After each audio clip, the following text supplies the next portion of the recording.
Urut sahabat dia habu daerah. Nah urut dia muka-muka dia.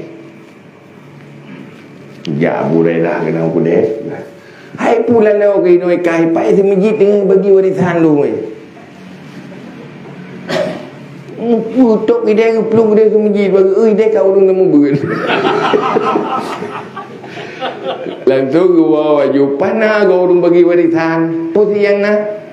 Urung kamu ber, urung ber. Hanya kenyang. Tengah bagi warisan Rasulullah, ilmu dari Rasulullah tengah bagi-bagi kura. Ya benda sih. Pakai ayat terima warisan ya. Yang macam-macam kan tak terima warisan Nabi kan. Betul ada dulu relay. Sebenarnya tengah tak terima warisan Rasulullah. Yang warisannya untuk selamat dunia dan akhirat.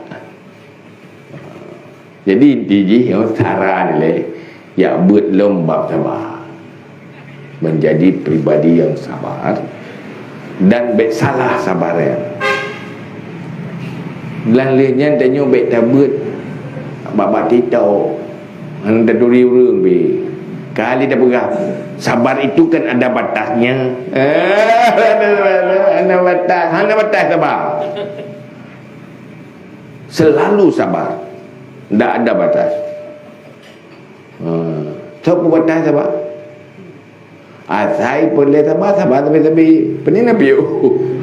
Batas boleh bersyukur ya bersyukur. Apabila boleh bersabar ya bersabar.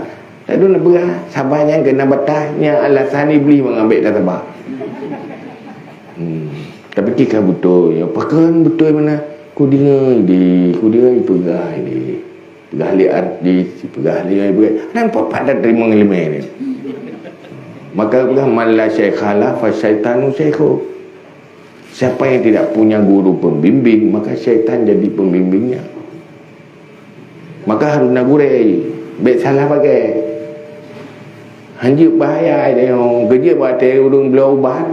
Idulih si obat batuk tapi huyuk harus dengan resep doktor.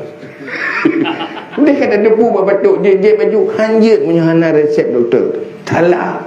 Kan pulih betul tu. Kemah dia tu. Keracunan obat. Kan benar gurai berjelas gurai. Kajinya ini wallahu a'lam bishawab.